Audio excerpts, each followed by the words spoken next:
पवित्र आत्मा हम आपका वेलकम करते हैं, पवित्र आत्मा हम आपका स्वागत करते हैं।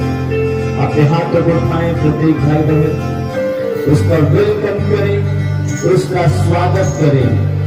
वो आज हमारे मध्य में उपस्थित है और आज अपने वचन से वो बातचीत करने के जा रहा है। उस पिता को धन्यवाद करो। आज एक महीना का जो लास्ट में हम सबको प्रभु सुरक्षित रखा, एक महीना पूरा संभाला और आज इस महीने के लास्ट में ये पूरी कलीसिया मिलकर उस परमेश्वर को आदर करें, उसको धन्यवाद करें। अपने हाथों को लगाए, पवित्र आत्मा का वेलकम करें, उसका स्वागत करें, उसकी सुनने के लिए तैयार हो जाए। वो हमारे बीच में मौजूद है। ओ यीशु तेरा धन्यवाद करता हूँ, सारी बातों के लिए पिता धन्यवाद। यीशु के नाम से दुआ मांगते हैं, आमीन। जोर से पिता पुत्र पवित्र आत्मा के ताली बजाएंगे। बोलो यीशु प्रभु की। सब लोग अपने स्थान पे बैठ जाएंगे और इस समय होगा कि वचन को हम सुनेंगे, आमीन। बगल में बोले शांति पूर्वक प्रभु के वचन को सुनो। हालेलुया। बोलिए प्रभु आपसे बातचीत करने के लिए जा रहा है। यस, प्रभु का धन्यवाद हो। खेल कूद के मैदान में यदि वो खेल रहे होते, एक साथ होते हैं, तो एक दोस्त दूसरे दोस्त को मालूम है क्या बोलता है? एक दोस्त दूसरे दोस्त को ये कहता है, ऐसा है यदि उस लड़की को तू साबित नहीं करेगा तो असली मत नहीं है। ऐसे करके मानसिकता आ गया उनके अंदर।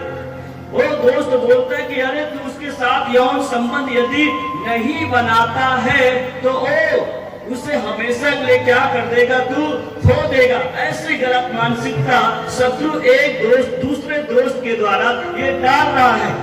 ऐसे गलत मानसिकता का वो शिकार हो जाता है। अगर वो कहता है उसके साथ यदि तू सोता नहीं है, असली मत नहीं है, जो संबंध करके उस पर तू जीत हासिल नहीं करता है तो हमेशा के लिए उसे तू खो देगा। ऐसा गलत मानसिकता मेरे प्रिय मेरे भाई बहन। और ऐसे लड़के जो दूसरे दोस्त के द्वारा गलत मानसिकता का शिकार हो गए, वो किसी लड़की को भ्रष्ट नहीं करना चाहते थे, गलत नहीं करना चाहते, लेकिन गलत मानसिकता के द्वारा वो लोग मालूम है इस कामों को अंजाम दिया और इसका काम ये बलात्कार का ये काम हुआ और अपने अच्छा खासा जीवन को क्या कर दिया, वो खो दिए। उनके हृदय क्या हो गए, टूट गए। मेरे प्रिय मेरे भाई बहन, सुनिए मेरी बात को। कितने लोग सुन रहे हैं मेरी बात को? ऐसे मानसिकता आ रही है मेरे प्रिय भाई बहन। शत्रु जो हमारे प्राणों का नाश करने वाला, देखो उसकी चालाकियों को। और जैसे लड़के के साथ होता है, एक युवा लड़के के साथ, ठीक वैसे ही वैसे लड़कियों के भी साथ ऐसा ही होता है। खैर लड़कों के, हालांकि जो लड़कों के साथ जो है वो उनका विवेक गलत काम करने के लिए मना किया, लेकिन वो क्या है, वो फंस गया गलत मानसिकता में और इस बात को कर बैठा। और ठीक वैसे लड़कियों के भी साथ होते हैं। उनकी फ्रेंड, उनकी सहेलियां क्या कहती है, यदि तुझे साबित करना पड़ेगा तू उससे प्यार करती है कि नहीं, तू उसके साथ यदि तू सोती नहीं है तो कहने का मतलब तू उसे हमेशा के लिए खो देगी।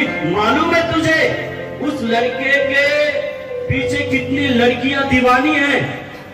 अरे देख वो कितना सुंदर है, बहुत सारी लड़कियां उसके पीछे जाती हैं। मेरे प्रिय, अरे देख वो बहन, देख वो बहुत सुंदर है, वो देख वो तेरे तरफ देख रहा है, वो लगता है तेरे प्यार में पागल हो गया है। वो यार सच में बता रहा हूँ, बता रही हूँ, वो तेरे प्यार में मर मिटा है। और ऐसे वो बहन, वो जवान मित्र के द्वारा, फ्रेंड के द्वारा गलत मानसिकता का शिकार हुई, गलत मानसिकता का शिकार हुई और बलात्कार का अंजाम हो गई। और यहाँ तक कि अपने खासे अच्छे जीवन को वो नाश कर लिया। अब आपको याद रखना मेरे प्रिय मेरे भाई बहन, आपको याद रखना है, ऐसे दोस्त नहीं है, ऐसे मित्र नहीं है। ये मालूम है शैतान के भेजे गए एजेंट है, शैतान के भेजे गए ये दूत और दूतनियां हैं।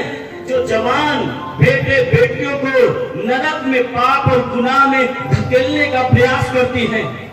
सुनो, अगर आपके पास ऐसे दोस्त हैं, ऐसे मित्र हैं, ऐसे फ्रेंड हैं, ऐसी सहेलियां हैं, तो वहां से तुरंत भाग लो, नहीं तो आपको नरक में धकेलने का पूरा इंतजाम कर रही है।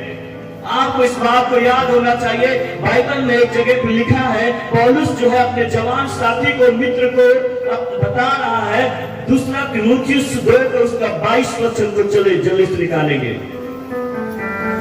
जल्दी से पढ़े। यस, जवानी की अभिलाषाओं से भाग, और यहाँ पे लिखा जवानी की अभिलाषाओं से भाग, और जो शुद्ध मन से प्रभु का नाम लेते हैं, उनके साथ धर्म और विश्वास, और उसके साथ धर्म और विश्वास का प्रेम और मेल मिलाप का पीछा और कर। मेल मिलाप का क्या कर पीछा करे। बतानी बजाएंगे यीशु के लिए। हालेलुया, बोल यीशु मसीह की, बोल यीशु मसीह की। यहाँ पे क्या लिखा है? जवानी की अभिलाषाओं से, जोर से बोलो, जवानी की अभिलाषाओं से भाग।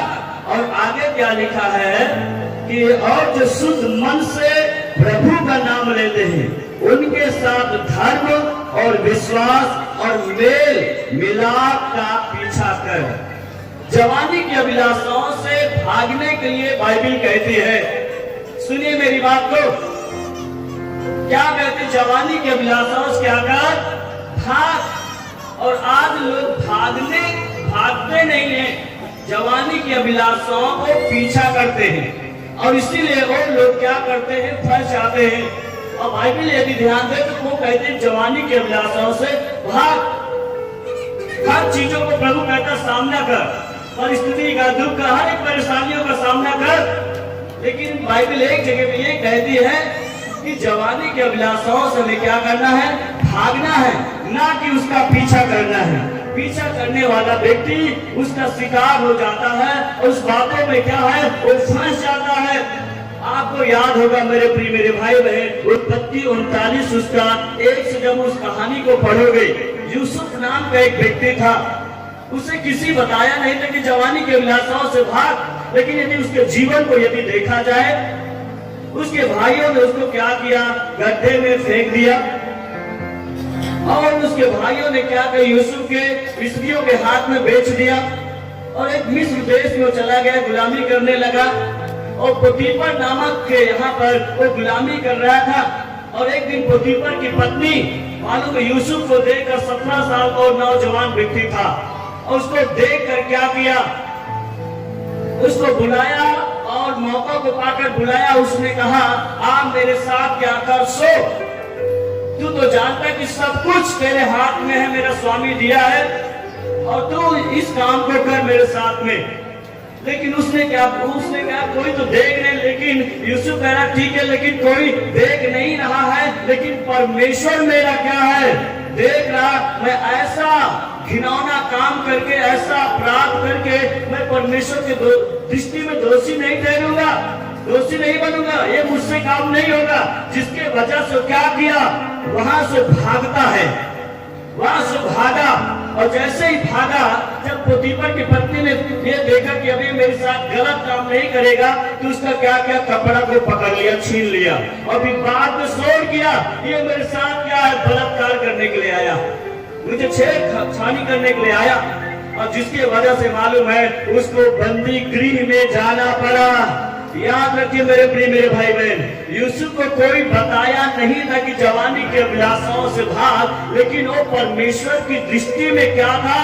विश्वास योग्य था, वो पवित्रताई में चल रहा था। हालेलुया। वो अपने उच्च जो नैतिक जो है जीवन को वो भ्रष्ट नहीं किया, अपने उच्च पद को वो भ्रष्ट नहीं किया। आखिरकार उसको बंदी गृह में क्या है? फेंक दिया गया। और कुछ ही समय मेरे प्रिय प्रभु कहता है, अगर पहला सामुएल अगर उसका 2 का 30 वचन को देखें तो वहां पर इस प्रकार से लिखा है, सुनिए। परमेश्वर वहां पे कहता है, जो मेरा आदर करेगा मैं उसका क्या करूंगा? आदर करूंगा। आमीन। पहला सामुएल 2 का 30 वचन को नोट करें। वहां पे लिखा, जो मेरा आदर करेगा मैं उसका क्या करूंगा, आदर करूंगा। और यूसुफ ने क्या किया मालूम है, परमेश्वर का आदर किया और उसी समय में, उसी क्षणों में, उसी पल में वो बंदी गृह से राजमहल में पहुंचा दिया गया। आमीन।